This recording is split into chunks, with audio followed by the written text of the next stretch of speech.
Hello and welcome to Achievers Hive dear learners of Ignomics psychology second year clinical psychology के लिए easy notes का explanation चल रहा है। और इस समय हम हैं इजी नोट्स के सेकंड पेपर पर, यानी आपका जो क्लिनिकल साइकोलॉजी का सेकंड पेपर है एमपीसी 012 जिसका कोड है। इसमें हम प्रीवियस 3 वीडियोस में काफी सारे डिस्कशंस कर चुके हैं, काफी सारे टॉपिक्स हो चुके हैं, जैसे आप स्क्रीन पे देख सकते हैं। प्रीवियस वीडियोस में हमने 12 टॉपिक तक कंप्लीट कर लिया है इंडेक्स से, और आज हम स्टार्ट करेंगे न्यूरो साइकोलॉजिकल असेसमेंट से। तो चलिए बिना किसी डिले के इस वीडियो की शुरुआत करते हैं, क्योंकि एग्जामिनेशन की डेज में अगर आप पढ़ रहे हैं तो आप चाहेंगे बहुत जल्दी जल्दी आप चीजों को कवर कर पाएं। और आप देख सकते हैं लैंग्वेज काफी सिंपल हमने यूज की है, तो ऑटोमेटिकली जो है हमारे टॉपिक अच्छी स्पीड में कवर हो रहे हैं। न्यूरोसाइकोलॉजिकल असेसमेंट के अलावा आपको यहाँ पर एक न्यूरोलॉजिकल असेसमेंट के नाम से भी टॉपिक मिल सकता है। वो दोनों टॉपिक डिफरेंट हैं, जब पढ़ेंगे तो डिफरेंस भी समझ में आ ही जाएगा, लेकिन पता भी होना चाहिए कि वो दोनों डिफरेंट है। तो अगर न्यूरोलॉजिकल आ जाए, आप यहीं तक बाय चांस पढ़कर गए हैं, न्यूरोलॉजिकल पढ़ के नहीं गए और वो लिखाएंगे तो चीजें गलत हो जाएंगी, क्योंकि न्यूरो साइकोलॉजिकल असेसमेंट में साइकोलॉजिकल एंगल से चीजों को ऐड किया जाता है, जबकि न्यूरोलॉजिकल असेसमेंट जो होता है वो इंटायरली बायोलॉजिकल पर डिपेंडेंट होता है। तो चलिए आते हैं हम अपने इस टॉपिक पर, जिसमें हम पढ़ेंगे कि न्यूरो साइकोलॉजिकल असेसमेंट क्या होता है, कौन कौन से वो टेस्ट हैं जो न्यूरो साइकोलॉजिकल असेसमेंट में आते हैं। एक स्ट्रूप टेस्ट है, आपके सिलेबस में है, प्रैक्टिकल्स में बहुत सारे टेस्ट और भी हैं जो आपके सिलेबस में है। चलिए फिलहाल पढ़ते हैं। Neuropsychological assessment involves evaluating cognitive functioning and behaviour to understand how brain structure and function relate to psychological processes. ये समझने के लिए कि न्यूरो का साइकोलॉजी से कैसे रिलेशनशिप है, कि किसी भी पर्सन का ओवरऑल बिहेवियर उसके थ्रू निकल कर आता है, दिखता है, कैसे ये दोनों लिंक होते हैं। इनको अंडरस्टैंड करने के लिए जिन असेसमेंट का हम यूज करते हैं वो सभी न्यूरोसाइकोलॉजिकल असेसमेंट के अंदर आते हैं। Various test are use to assess different aspects of cognition. जैसे कि साइकोलॉजी में जिन चीजों को हम पढ़ते हैं, हमारे जो भी कॉग्निशन की टर्म्स होती हैं, जैसे मेमोरी हो गया, attention, language, problem solving, motor skills, जो कुछ भी हमारे साइकोलॉजिकल एक्शंस होते हैं वो किस तरह से ब्रेन से एसोसिएटेड होते हैं, ब्रेन उनके लिए किस हद तक रिस्पॉन्सिबल होता है, क्या दोनों का एक दूसरे से लिंकअप होता है, इसको समझने के लिए हम असेसमेंट करते हैं। These tests help diagnose neurological conditions, monitor brain injuries and evaluate the impact of disorders like dementia और stroke। इनमें से कोई भी प्रॉब्लम अगर आती है, कोई भी इशू अगर होता है ब्रेन में, तो फिर उसका इम्पैक्ट हमारी बाकी की एक्टिविटीज पे होने लगता है, दिखता है, ये हमें पता भी है। तो यही हम असेस करते हैं। कुछ कॉमन न्यूरोसाइकोलॉजिकल असेसमेंट है, जिसमें से वेस्लर अडल्ट इंटेलिजेंस स्केल एक न्यूरोसाइकोलॉजिकल टेस्ट है, आपके सिलेबस में भी है, अगर आपने देखा होगा वहां भी ये चीज मेंशन है। तो WAIS आप जिसे कहते हैं, ये one of the most widely use intelligence test है जो कि अडल्ट के लिए यूज होता है। It assesses general intelligence through subtest that evaluates verbal comprehension, perceptual reasoning, working memory and processing speed. थोड़ा आपको ये ध्यान में रखना पड़ेगा कि इसके थ्रू क्या क्या अटेंड किया जाता है, यानी कौन कौन से वो इश्यूज है जिन्हें अटेंड किया जाता है, किन किन चीजों को फाइंड आउट करने की कोशिश की जाती है। तो ये वाले जो इवेल्युएशन है WIS की हेल्प से किए जाते हैं। ये भी पता होना चाहिए ना किसी टेस्ट में होता क्या है exactly. The results provide insights into intellectual functioning and help diagnose cognitive impairment such as those caused by brain injuries, dementia और इंटेलेक्चुअल डिसेबिलिटी। तो इनकी वजह से अगर कोई भी कॉग्निटिव इम्पेयरमेंट आया है ब्रेन इंजरी की वजह से या किसी डिसऑर्डर की वजह से, तो उसको फाइंड आउट करने में हम इस स्केल की हेल्प लेते हैं। आते हैं नेक्स्ट पर। अगर इंपॉर्टेंस की इसकी बात करें तो ऑफकोर्स इंपॉर्टेंस तो है इसकी, तभी इसका यूज भी होता है, लेकिन इसके कुछ एरियाज ऐसे भी हैं जहाँ पे हमें इसकी स्ट्रेंथ और वीकनेस देखने को मिलती है। फिर आता है विस्कॉन्सिन कार्ड सॉर्टिंग टेस्ट। ये जो टेस्ट होता है ये एग्जीक्यूटिव फंक्शंस को मेजर करता है, यानी कि particularly the ability to shift cognitive strategies in response to changing environmental demands. In this test, participants must sort cards according to varying rules which change throughout the assessment. Card की help से test conduct कराया जाता है, जिसमें cards की shifting होती है। Ability to adjust and shift strategies is crucial in evaluating brain functions related to prefrontal cortex. होता क्या है कि जो हमारे ब्रेन की फंक्शनिंग है वो जब हमारी कॉम्प्लेक्स सिचुएशंस को हैंडल कर पाती है, तब हम ये समझ पाते हैं कि पर्सन की जो कॉग्निटिव एबिलिटीज है वो कितना प्रॉपरली वर्क कर पाएंगी। आप किसी भी पर्सन को एक डिफिकल्ट टास्क दे दीजिए करने के लिए, अगर वो उसको इजीली कर पाता है तो हम कह सकते हैं कि वो पर्सन बहुत इंटेलिजेंट है। एक जनरल ये है बात। तो इसी तरीके से इस टेस्ट की हेल्प से, विस्कॉन्सिन कार्ड सॉर्टिंग टेस्ट की हेल्प से, कार्ड का सॉर्टिंग करा के इस टेस्ट को कंडक्ट कराया जाता है।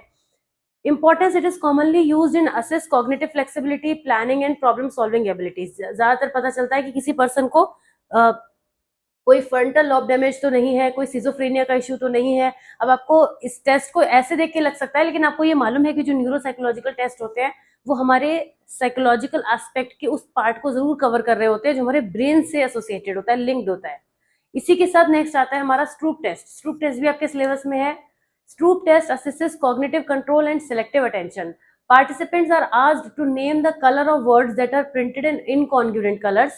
जैसे कि the word red printed in blue ink, it measures the ability to suppress automatic response and focus attention. जैसे आपके सामने कई सारे वर्ड्स हो सकते हैं, तो उसमें कोई वर्ड लिखा है रेड लेकिन वो लिखा पिंक से है, या लिखा है ब्लू पर वो लिखा ग्रीन से है। तो ऐसे आइडेंटिफिकेशन कैसा आपका जो है वो कॉग्निटिव कंट्रोल है, कितना अटेंशन आपका अच्छा है, इसके थ्रू स्ट्रूप टेस्ट के थ्रू पता चलता है। ज्यादातर ये अटेंशन को ही इवैल्यूएट करने के लिए यूज होता है। फिर आता है हमारे पास रे ऑस्ट्रियाक कॉम्प्लेक्स फिगर टेस्ट। इस टेस्ट में ज्यादातर विजुअल स्पेशल एबिलिटीज को टेस्ट किया जाता है, इवैल्यूएट किया जाता है, मेमोरी प्लानिंग से रिलेटेड चीजों को भी किया जाता है। पार्टिसिपेंट्स को कहा जाता है कि वो एक बहुत ही कॉम्प्लेक्स फिगर को कॉपी करेंगे और उसको एक टाइम गैप के बाद उनको रिकॉल करने के लिए कहा जाता है। It is useful for assessing individuals with temporal lobe damage और कंडीशंस अफेक्टिंग विजुअल मेमोरी। किसी भी चीज को बनाने के बाद उसको ध्यान में रख पाना, ये इस टेस्ट के थ्रू करने की कोशिश की जाती है। यानी कॉम्प्लेक्स फिगर को आप कितना माइंड में रख पाते हैं जब आपने बनाया था। और ये भी नोटिस किया जाता है कि जब आप उसे कॉपी कर रहे थे तब आपका अटेंशन कितना था। तो अटेंशन, मेमोरी, इन चीजों को यहाँ पे फाइंड आउट करने की कोशिश की जाती है इस टेस्ट के थ्रू कि पर्सन कितना स्ट्रांग है इन एबिलिटीज पर, और अगर नहीं है तो फिर क्या उसको डेफिसिट्स हैं, क्या प्रॉब्लम है ब्रेन से रिलेटेड, उनके लिए वर्क किया जाता है। तो ये इमीडिएट और डिलेड मेमोरी दोनों को टेस्ट करता है। इसके अलावा ये किसी भी हमारा जो विजुअल इन्फॉर्मेशन है उसे हम कितना ऑर्गेनाइज करके अपने माइंड में रख पाते हैं, ये भी फाइंड आउट करते हैं। Then comes the next Halstead Reitan neuropsychological battery. इस बैटरी में क्या होता है, इस बैटरी के अंदर सब टेस्ट होते हैं और काफी सारे सब टेस्ट होते हैं जिसकी हेल्प से हम attention, memory, motor skill, language, problem solving को फाइंड आउट कर सकते हैं, मेजर कर सकते हैं basically. It is often used for individuals with brain injuries, dementia और न्यूरो डेवलपमेंटल डिसऑर्डर। इसकी इंपॉर्टेंस ये है कि ब्रेन के फंक्शंस को एनालाइज किया जा सकता है इसकी हेल्प से। ये बहुत ज्यादा यूज नहीं होता है, थोड़ा कम ही यूज होता है, लेकिन यूज होता है ये। तो ये भी एक न्यूरोसाइकोलॉजिकल असेसमेंट का टाइप है। तो अब आपने देखा कि बहुत सारे जो टेस्ट हैं उनके बहुत सारे पर्पस हैं, उसी हिसाब से इसकी वर्ड लिमिट को सेट किया गया है जितना ये पूछा जाता है। तो आप इस तरीके से आंसर लिख के आ सकते हैं। नेक्स्ट टॉपिक है हमारा इम्प्लिसिट एंड एक्सप्लिसिट मेमोरी। ये 3 मार्कर में भी काफी पूछा गया है और 6 में भी पूछा गया है, तो दोनों के हिसाब से समझ सकते हैं अगर एक बार कॉन्सेप्ट जानते हैं। अगर डिफरेंस भी आ गए दोनों के तो वो भी है, अभी इसमें कवर किए हैं हमने, अब हम पढ़ेंगे। मेमोरी के बारे में आपने फर्स्ट पेपर में एमए साइकोलॉजी के फर्स्ट ईयर में जो फर्स्ट पेपर है उसमें काफी अच्छे से पढ़ा है। तो आपको पता है कि मेमोरी क्या है। Memory is the cognitive processes by which the information is encoded, stored and retrieved. Memory की ही हेल्प से हम किसी भी इंफॉर्मेशन को एनकोड कर पाते हैं कि वो क्या है, स्टोर भी कर पाते हैं और जरूरत पड़ने पर रिट्रीव भी कर पाते हैं। लेकिन ये जो साथ ही साथ हमें किस चीज के लिए अलाउ करती है कि हम अपने पास्ट एक्सपीरियंसेस को स्टोर कर सकें, उनसे लर्न कर सकें और उनको फ्यूचर में यूज कर सकें। वही रिट्रीव करना हुआ कि जब हम उसको कभी और यूज कर पाए। Memory is essential for many everyday functions from remembering names to solving problems. There are different type of memory जिसका अलग अलग रोल होता है। वैसे तो हमने मेमोरी के और भी कई टाइप पढ़े हैं जिसमें आपने प्राइमरी मेमोरी, सेकेंडरी मेमोरी पढ़ा है या और तरीके से पढ़ा है ना, जिसमें आप कहते हैं कि long term memory, short term memory, इस तरह से भी आपने पढ़ा है। लेकिन यहाँ पर इम्प्लिसिट और एक्सप्लिसिट मेमोरी भी होती है, जो एक दो टाइप होते हैं इसके। तो क्या क्या होते हैं दोनों? Implicit memory refers to memories that are not consciously accessible or explicitly recalled. These are our unconscious memories that influence behavior and actions without the individual's awareness. Implicit memory is often related to procedural knowledge such as skills or habits which are learned through repetition and practice. जैसे कि किसी bicycle को चलाना, keyboard पे typing करना, कोई musical instrument को चलाना, इन सब चीजों में हमारी जो भी टाइप की मेमोरी यूज होती है वो इम्प्लिसिट मेमोरी होती है। यानी कि एक तरीके से ऐसी मेमोरी जो ओवर टाइम किसी चीज को प्रैक्टिस करने से, रिहर्स करने से सेव हो जाती है हमारे पास, और फिर हम से ना भी सोचें तो भी हम आसानी से कर पाते हैं। जैसे कि आपको बाइक चलानी आती है, साइकिल चलानी आती है, आप बाइक चला रहे हैं, साइकिल चला रहे हैं, साइमल्टेनियसली कुछ और भी सोच रहे हैं या अपने माइंड में कोई प्लानिंग कर पा रहे हैं। आपका पूरी तरीके से पूरा फोकस बाइक पर या कार पर नहीं है, क्योंकि आपको पता है आप उसको आसानी से चला सकते हैं। तो इस तरीके की मेमोरी इम्प्लिसिट होती है जो हमारे अंदर सेव हो जाती है और हमें उसको इजीली कोई भी टास्क परफॉर्म करने में कोई डिफिकल्टी नहीं आती। इसकी कैरेक्टरिस्टिक्स की बात करें तो ये ऑटोमेटिक होती है, इसमें कोई कॉन्शियस एफर्ट्स नहीं लगाने पड़ते। It is primarily stored in the areas of the brain such as the basal ganglia and cerebellum, which are involved in motor control and procedural learning. हमारे ब्रेन के ये पार्ट हमारे मोटर कंट्रोल के लिए होते हैं, तो जब वो प्रॉपरली फंक्शनिंग करते हैं, मेमोरी में रहती है चीजें, तो आसानी से हम उसको एग्जीक्यूट कर पाते हैं। अब एक्सप्लिसिट मेमोरी की बात करें तो this memory also called declarative memory involves conscious recollection of information. हमें यहाँ पे चीजों को डेलिबरेटली फैक्ट्स को रिकॉल करना पड़ता है, इवेंट्स को, किसी भी एक्सपीरियंस को। इसके भी दो टाइप होते हैं, episodic memory and semantic memory.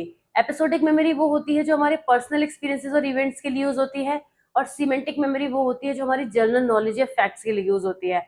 तो कोई भी ऐसी चीज जिसको हमें थोड़ा फोकस करके फोर्सफुली याद करना पड़े, ध्यान लगाना पड़े, राइट। जैसे आपको अपने मान लीजिए आपको अपने किसी फैमिली मेंबर का मोबाइल नंबर याद तो है, लेकिन ऐसे हर वक्त जबान पे नहीं है।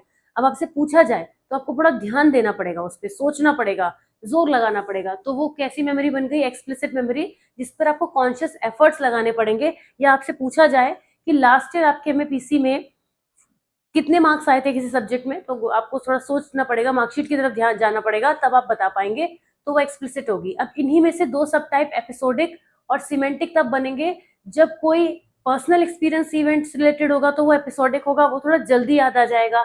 लेकिन सीमेंटिक मेमोरी वो होगी जो एक जनरल नॉलेज होगी, जो सबके लिए एप्लीकेबल होगी।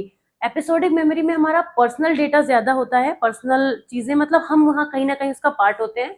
लेकिन सीमेंटिक मेमोरी वो मेमोरी हो गई, जैसे आपको साइकोलॉजी में जो पढ़ाया गया है, आपने कोई भी टॉपिक पढ़ा, लेट से आज आपने न्यूरो साइकोलॉजिकल असेसमेंट पढ़ा, तो अब इसको बताने के लिए आपको क्या करेगा, थोड़ा सोचना तो पड़ेगा। ये तो आपके लिए पहली बात तो ये एक्सप्लिसिट मेमोरी हो जाएगी, क्योंकि आप उसको सोच के बताएंगे, एकदम से रटा हुआ नहीं है आपकी प्रैक्टिस में। और उसको आप जनरल नॉलेज के लिए भी यूज कर रहे हैं, कोई आपसे पूछ रहा है तो वो एक फैक्ट है या जनरल नॉलेज है, इन्फॉर्मेशन भी हो सकती है, तो वो सीमेंटिक हो जाती है। ठीक है, तो ये हमारी एक्सप्लिसिट और इम्प्लिसिट मेमोरी हो गई।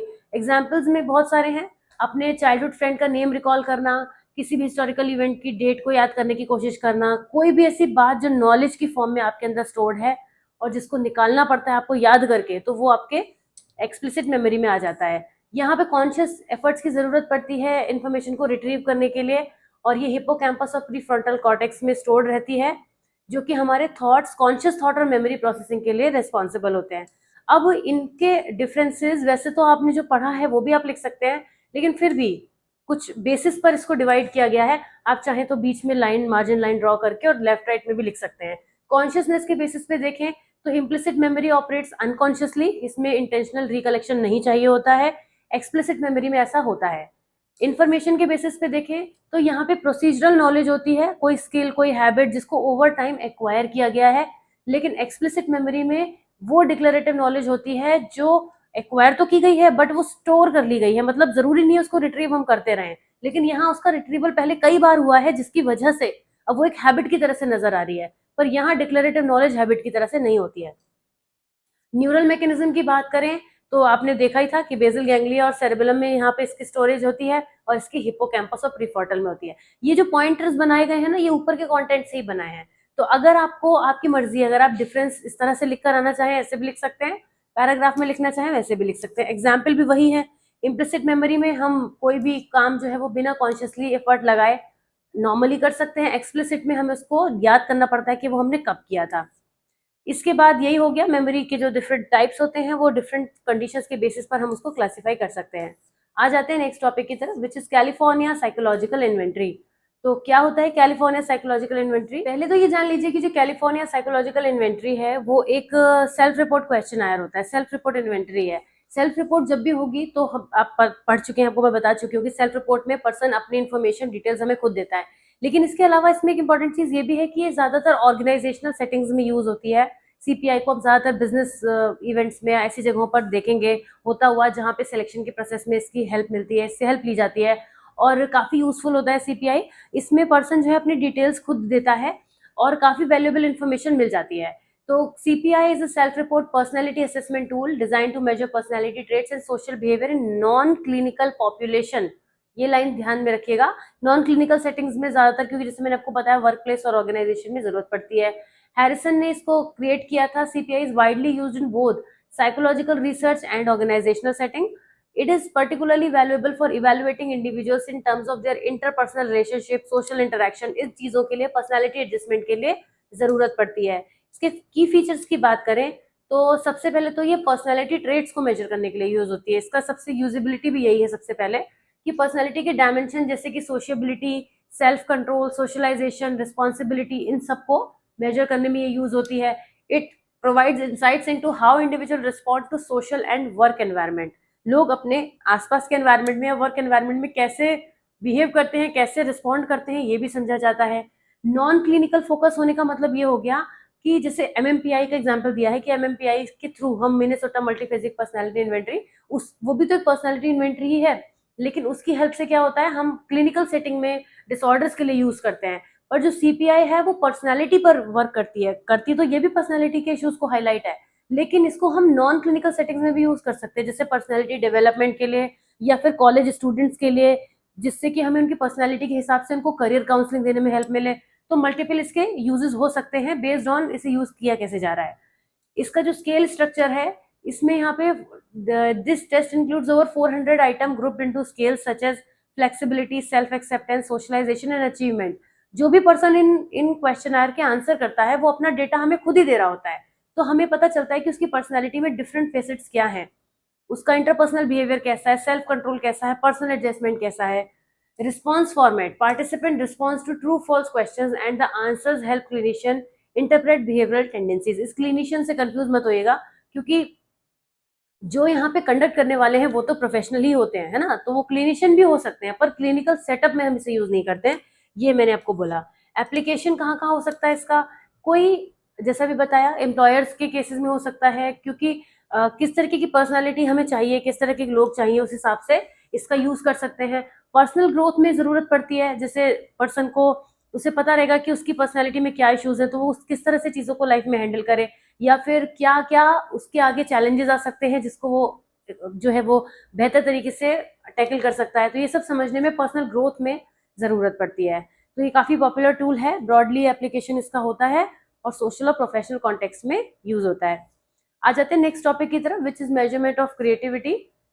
क्रिएटिविटी को कैसे मेजर किया जाए, ये देखिए, क्रिएटिविटी को जब भी किसी की मेजर किया जाएगा तो जाहिर सी बात है हम उसको क्रिएटिविटी करने का पहले मौका देंगे, है ना। क्रिएटिविटी के टेस्ट में हम लिमिटेशन नहीं रख सकते। अगर हमने क्वेश्चन पूछा, एक सेल्फ रिपोर्ट इन्वेंटरी दे दी और पूछा कि how how much creative do you think of your self, कितने क्रिएटिव हैं आप, आपको क्या लगता है, तो पर्सन ने अपने हिसाब से रेटिंग कर दी। लेकिन क्रिएटिविटी का मेजरमेंट निकल कर आता है उस पर्सन के थॉट्स को एक्सप्रेशन देने के साथ में, मतलब हमने उसको एक प्लेटफॉर्म दिया, जैसे आपने किसी को ड्राइंग के एक एक्टिविटी में पार्टिसिपेट कराया, तो अगर वो ड्राइंग के बारे में आपको बताएगा, उसमें क्रिएटिविटी नहीं दिखेगी, वो उस एक्शन को परफॉर्म करेगा तो क्रिएटिविटी दिखेगी। तो यहाँ पे क्रिएटिविटी वैसे होती क्या है, this refers to the ability to generate new ideas.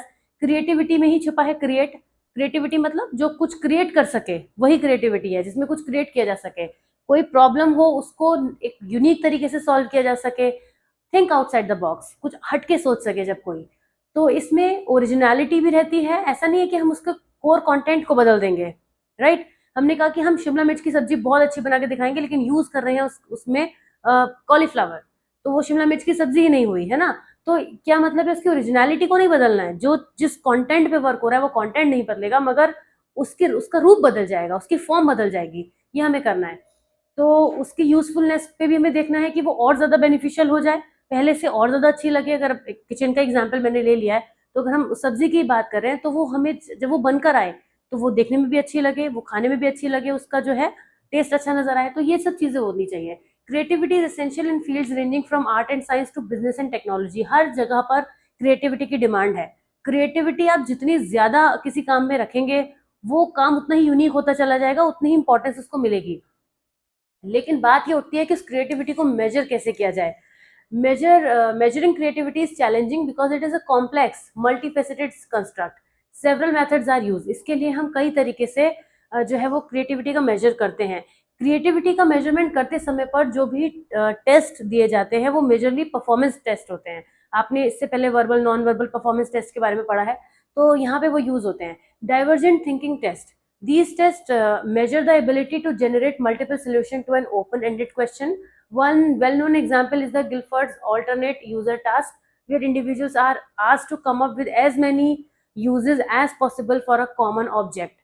किसी भी चीज को के बहुत ज्यादा क्या क्या यूजेस हो सकते हैं, ये एक छोटे लेवल का टेस्ट है जिसमें डाइवर्जेंट थिंकिंग का पता चल पाता है।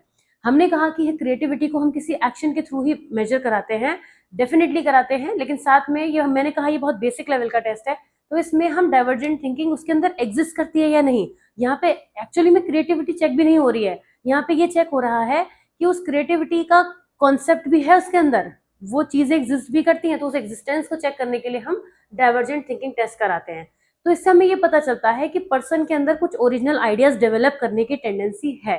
तो अभी हम क्या चेक कर रहे हैं, टेंडेंसी को चेक कर रहे हैं, जिसमें हम देख रहे हैं कि उसके अंदर फ्लेक्सिबिलिटी है, हाँ वो सोच सकता है, क्योंकि कोई भी थॉट जो आपके सामने निकल कर आएगा वो होगा पहले माइंड में, तो वो माइंड में प्रोड्यूस हो पा रहा है या नहीं, इसको चेक करने के लिए हम डाइवर्जेंट थिंकिंग टेस्ट करते हैं। थिंकिंग लिखा है तो ये बात भी यहाँ पे क्लियर होती है कि थॉट्स को हम चेक कर रहे हैं। इसी के साथ साथ नॉट जस्ट डाइवर्जेंट, इसी तरीके से हम कन्वर्जेंट थिंकिंग टेस्ट भी करते हैं। कन्वर्जेंट थिंकिंग टेस्ट में क्या होता है, these test assess the ability to come up with a single best solution to the problem. कई सारे ऑप्शंस हैं, लेकिन क्या उसके लिए बेस्ट हो सकता है ये डिसाइड करना जरूरी है, क्योंकि मल्टीपल सोल्यूशंस के साथ तो हम बैठ गए, लेकिन अब चूज क्या करें, ऑप्शन तो किसी चीज का एक ही होगा ना। तो ऐसे में क्या कर सकते हैं, यहाँ पे रिमोट एसोसिएट टेस्ट यूज किया जाता है, जिसमें पर्सन को, जैसे यहाँ पे दिया है कि cold, blue, wet, the answer could be water, कि अनरिलेटेड वर्ड हमें यहाँ पे फाइंड आउट करना होता है। तो कन्वर्जेंट थिंकिंग टेस्ट में इस तरीके से चीजें की जाती हैं। फिर यहाँ पे बहुत इंटरेस्टिंग है TTCT, जिसको बोलते हैं Torrance test of creative thinking. ये किसी भी पर्सन के क्रिएटिविटी और हैबिचुअल क्रिएटिव बिहेवियर के लिए क्वेश्चन आयर होता है। इसमें जो क्वेश्चंस होते हैं वो सब्जेक्टिव होते हैं, subjective but provide insight into how individual perceive their own creative abilities, कि किस तरीके से वो अपनी एबिलिटीज को परसीव करते हैं, ये परसेप्शन पर बेस्ड हो गए। अब ये 3 वैरायटी के बाद एक चीज मैं आपको और बता दूं, चाहे तो जोड़ भी सकते हैं। There are numerous performance task जिनकी हेल्प से किसी भी पर्सन की क्रिएटिविटी चेक की जाती है। वो सब्जेक्ट रिलेटेड हो सकते हैं, सिचुएशन रिलेटेड हो सकते हैं, वो फील्ड वर्क हो सकता है, वो ऐसा भी कोई ऐसी एक्टिविटी हो सकती है जो प्रोजेक्ट की फॉर्म में करवाई जाए। मतलब there are limitless number of कहना चाहिए टेस्ट है, n नंबर ऑफ टेस्ट है जिनकी कोई लिमिट नहीं है। जब टीचर्स क्लासरूम में उस तरीके से टेस्ट परफॉर्म कराते हैं, तो वो स्टूडेंट की क्रिएटिविटी किसी प्रोजेक्ट की फॉर्म में देख सकते हैं, या फिर किसी ऐसी एक्टिविटी की फॉर्म में देख सकते हैं। तो there are, as I said, n number of test are there जिनकी हेल्प से क्रिएटिविटी को हम मेजर कर सकते हैं। लेकिन क्रिएटिविटी को मेजर करना एक कॉम्प्लेक्स प्रोसेस इसलिए है क्योंकि हो सकता है जिस आइडिया को, थॉट को सामने वाला पर्सन बहुत यूनिक तरीके से हमारे सामने प्रेजेंट करने लाए, और उसको लगे कि वो उसके लिए यूनिक है, पर वो कहीं से ऑलरेडी एग्जिस्ट करता हो। तो यहाँ पे असेसर की भी एक जिम्मेदारी हो जाती है कि वो किसी तरीके की बायसनेस ना होने थे। जैसा मैंने आपको बोला था, न्यूरोलॉजिकल असेसमेंट की भी बात हो रही थी, तो आइए इस टॉपिक को भी कवर कर लेते हैं। मेरे ख्याल से आज का क्लास में, हाँ, मैं बहुत ज्यादा टॉपिक एक क्लास में नहीं लूंगी। अगर कोई क्लास हमारी क्विक हो रही है तो उसको हम क्विकली ही कवर कर लेंगे। वैसे मुझे नहीं लगता बहुत छोटी क्लास हो रही होगी, लगभग 20 मिनट हो जाने चाहिए अभी तक, आई डोंट नो, टाइम देख के आज शुरुआत नहीं की थी मैंने। तो फिलहाल न्यूरोलॉजिकल असेसमेंट को एटलीस्ट कवर कर लेते हैं। न्यूरोलॉजिकल असेसमेंट न्यूरोसाइकोलॉजिकल से स्टार्ट किया था, न्यूरोलॉजिकल पे खत्म करेंगे। न्यूरोलॉजिकल असेसमेंट वो असेसमेंट है जो ज्यादातर आप समझ लीजिए साइकियाट्रिस्ट यूज करते हैं टेस्ट करने में, या जितने भी आपके न्यूरो सर्जन होते हैं, न्यूरो से रिलेटेड जितने भी डॉक्टर्स होते हैं, वो ये सारे असेसमेंट को यूज करते हैं, क्योंकि इनकी हेल्प से वो ब्रेन की इमेजिंग कर पाते हैं, ब्रेन में होने वाले इश्यूज को फिगर आउट कर पाते हैं। उनका प्राइमरी मोटिव यही होता है, वो आपके डिप्रेशन, एंजाइटी पर वर्क नहीं करते, वो वर्क करते हैं उसके मेजर कॉजेस पर जो कि आपके ब्रेन से लिंक होकर आ रहे हैं। तो ऐसे में न्यूरोलॉजिकल असेसमेंट हो जाते हैं। तो ये ब्रेन की फंक्शनिंग को और न्यूरोलॉजिकल हेल्थ को फाइंड आउट करने में हेल्प करते हैं। यहाँ पे बहुत सारी कॉग्निटिव एबिलिटीज जो हमारी है, मोटर स्किल्स है, सेंसरी फंक्शन है, इन सब को मेजर कर लिया जाता है with the help of this assessment. The goal is to identify any abnormalities or deficits that may indicate neurological conditions such as brain injury, stroke, कोई भी इश्यू है वो इससे फाइंड आउट किया जा सकता है। अब क्या क्या यूजेस होते हैं, कोई भी न्यूरोलॉजिकल डिसऑर्डर की बात हो रही है यहाँ पे, कि कोई भी न्यूरोलॉजिकल इश्यू जो है वो डायग्नोस हो सकता है, ऑफ कोर्स हो ही जाएगा, क्योंकि हम उसका न्यूरोलॉजिकल असेसमेंट कर रहे हैं। तो बहुत सारी ऐसी प्रॉब्लम्स होती हैं साइकोलॉजी में हम पढ़ते हैं जो कनेक्ट होती है न्यूरोलॉजी से, जैसे कि न्यूरो डेवलपमेंटल डिसऑर्डर जो होते हैं बच्चों में होते हैं, स्पेशली डेवलपमेंटल फेज में होते हैं, उनको भी आइडेंटिफाई किया जा सकता है। तो जैसे अल्जाइमर डिसीज हो गई, और भी कोई ऐसा डिसीज या डिसऑर्डर जो कि ब्रेन का एक फंक्शन हो सकता है, ब्रेन में एक इश्यू की वजह से हो सकता है, वो इसके अंदर आता है। ब्रेन की इंजरी को भी इवेल्युएट किया जा सकता है। किसी का कोई एक्सीडेंट हो गया, मेमोरी लॉस हो गया, कुछ भी ऐसा चीज हुई है जिसमें हेड इंजरी हुई है, तो उसमें ब्रेन में होने वाले किसी भी डेफिसिट्स को यहाँ पे इवेल्युएट किया जाता है। किसी भी डिसीज को, कोई भी ऐसी न्यूरोलॉजिकल डिसीज जो बढ़ रही है, जिसमें प्रोग्रेशन हो रहा है, उसको भी ट्रेस किया जा सकता है, उसकी मॉनिटरिंग की जा सकती है टाइम टू टाइम, उसका चेकअप करके, उसका टेस्ट लेके। कॉग्निटिव फंक्शंस को असेस किया जाता है, जिसमें मिनी मेंटल स्टेट एग्जामिनेशन आता है, neuropsychological batteries evaluate memory, attention, language and problem solving abilities to detect any cognitive decline. ऐसे भी टेस्ट है जिनकी हेल्प से कोई कॉग्निटिव फंक्शन में, यानी कि ब्रेन के प्रोसेसर में अगर कोई इश्यू आ रहा है, तो उसको भी तो आइडेंटिफाई करने की कोशिश की जाएगी, वो भी इससे किया जा सकता है। और आप ये समझ रहे होंगे कि वो न्यूरोसाइकोलॉजिकल में भी किया जाता है। जो मेन काम न्यूरोसाइकोलॉजिकल में किया जाता है, वो न्यूरोलॉजिकल में भी किया जा सकता है, इस बात को समझ लीजिएगा। लेकिन न्यूरोलॉजिकल जो हमारे असेसमेंट्स होंगे, वो हमेशा न्यूरोसाइकोलॉजिकल से बड़े होते हैं, बड़े लेवल पे होते हैं, क्योंकि वो तो सीधे सीधे ब्रेन को ही जो है वो टारगेट करके चलते हैं। लेकिन जो हमारे न्यूरोसाइकोलॉजिकल होते हैं, उसमें उन दोनों का रिलेशनशिप स्टडी किया जाता है। दोनों की रिलेशनशिप का मतलब हो गया कि एक जो है वो दूसरे को इम्पैक्ट कैसे कर रहा है। फिर पोस्ट सर्जिकल इवेल्युएशन, अगर कोई सर्जरी हुई है तो उसके बाद ब्रेन सर्जरी है, न्यूरोलॉजिकल असेसमेंट की हेल्प से हमें पता चलता है कि रिकवरी हो रही है नहीं हो रही है, कोई नया न्यूरोलॉजिकल डेफिशिएंसी तो नहीं अराइज हो गई पोस्ट सर्जरी के बाद। तो ये सब कुछ फाइंड आउट करने की कोशिश करते हैं। तो न्यूरोलॉजिकल असेसमेंट्स होते हैं, ऑफकोर्स यूजफुल होते हैं। इनकी हेल्प से हमें काफी हद तक ब्रेन से एसोसिएट होने वाले किसी भी इशू के बारे में पता चलता है। तो अब जो नेक्स्ट टॉपिक है वो नेक्स्ट क्लास में कवर करेंगे। ये था आज का वीडियो। कैसा लगा जरूर बताइएगा। कोई इशू है, कोई डाउट है तो ड्रॉप कीजिएगा। मिलती हूँ आपसे नेक्स्ट वीडियो में। Till then take care of yourself. Bye bye.